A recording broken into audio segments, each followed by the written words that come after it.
Located in San Francisco's south of Market neighborhood, 1500 Mission Street occupied the lot at the west corner of the 11th Street and Mission Street intersection. 1500 Mission Street was constructed by the White Motor Company in 1925 and then remodeled by the Coca-Cola Company for use as a bottling facility in 1940. From around 1993 until its closure in 2017, Goodwill Industries occupied the property. The building was a significant example of a San Francisco industrial building, designed in the streamlined modern style. The White Motor Company began in 1900 as a division of the White Sewing Machine Company of Cleveland, Ohio. The company initially produced steam-powered automobiles, but it converted to the production of gasoline-powered vehicles after 1910.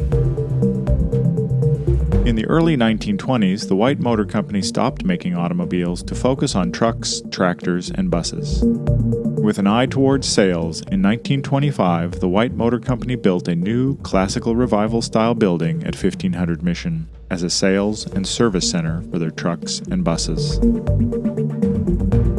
Around 1940, Coca-Cola Bottling Company took over the building and in 1941 remodeled it for use as a bottling facility. Coca-Cola bottling operations would continue on the site for over 40 more years. Jesse Markham Shelton, a Coca-Cola Company architect, designed the renovation of the building in the streamlined modern style. The streamlined modern style evolved from the Art Deco movement and evoked the aerodynamic forms of airplanes, ships, and automobiles of the period, with sleek rounded corners, curved lines, and smooth surfaces. The streamlined modern style of the new bottling facility was most notable in its exterior features. These included an asymmetrical front facade with a horizontal orientation, smooth concrete wall surfaces. Generally, there was an absence of ornamentation, except for speed lines or bands of horizontal piping. There were rounded corners with curved wraparound windows. The street-facing facades included large industrial steel sash windows. The front facade entry housed decorative paired steel entry doors. There was a large vertical clock tower projection that rose above the flat roof with roofline coping. At the rear of the building, on the west elevation, was the loading area. The loading docks were positioned along the large open warehouse space, separated from the warehouse with large doors and large steel sash windows. The loading docks were associated with the building's industrial use as a vehicle service facility and then later as a bottling plant. Coca-Cola constructed the penthouse or mezzanine as part of their 1941 conversion to a bottling facility.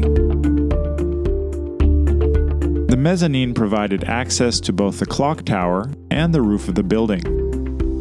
Aerial views of the roof show the parapet walls, the clock tower, the mezzanine, and the industrial skylights over the warehouse portions of the building.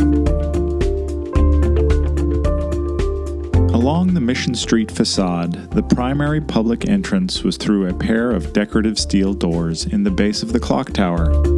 This entrance leads inside to a short flight of stairs accessing the reception area.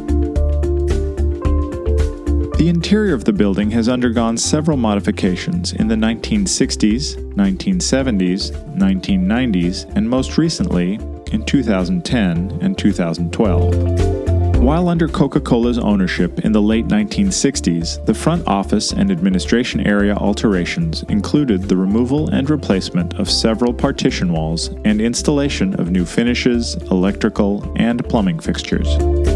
In 1967, Coca-Cola removed the original paneling and suspended ceilings from the showroom, private offices, and customer waiting rooms.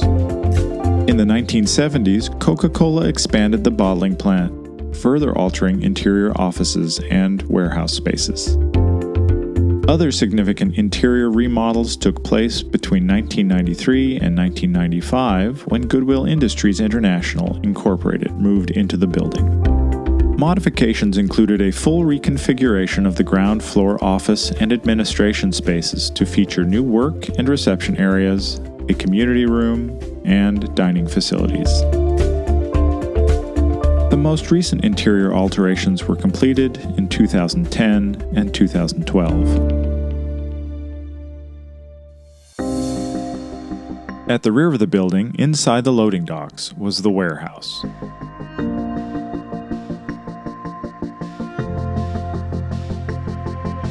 The warehouse section was a large open space supported by steel trusses and illuminated by a series of skylights.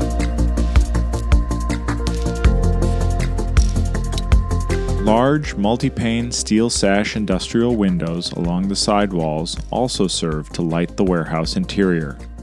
The glazing in these windows and skylights consisted of wire glass panes, typical of the industrial use. Above the warehouse was the mezzanine, a space that was added by Coca-Cola in the 1940s. It was the most intact part of the building from the Coca-Cola period. Original plans for the Coca-Cola remodel were not found, but research on other Coca-Cola bottling plants indicated that the enclosed room in the center of the mezzanine likely functioned as the plant's syrup room. The syrup room was where the patented Coca-Cola secret formula syrup was mixed to start the production and bottling process. Syrup rooms typically had large windows, natural light, and glazed white tiles. The large picture window allowed visitors to observe the bottling plant's clean and sanitary facility in action. As originally designed in 1925, the basement housed a used truck department towards the front of the building and a large storage area.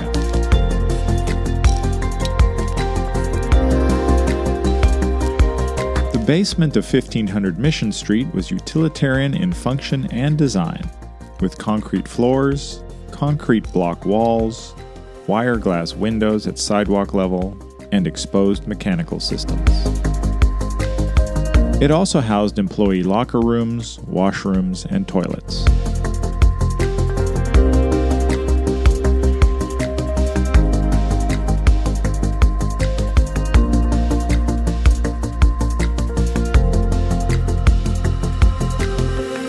Though use of the basement changed over time, the primary functions appear to have been light industrial and mechanical uses, storage, and parking.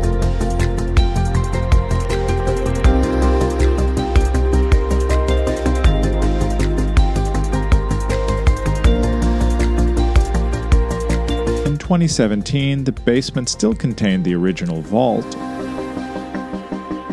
and the original boiler room. Several connected workrooms still existed in the northwest quadrant of the basement, near the vehicular ramp. These workrooms appear to have been used for painting, storage, and other functions.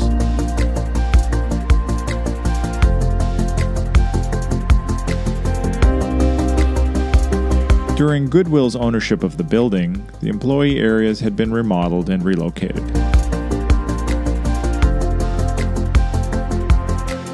And much of the large basement area was being used primarily for parking and storage. A vehicular ramp provided vehicular access to the basement from Van Ness Avenue.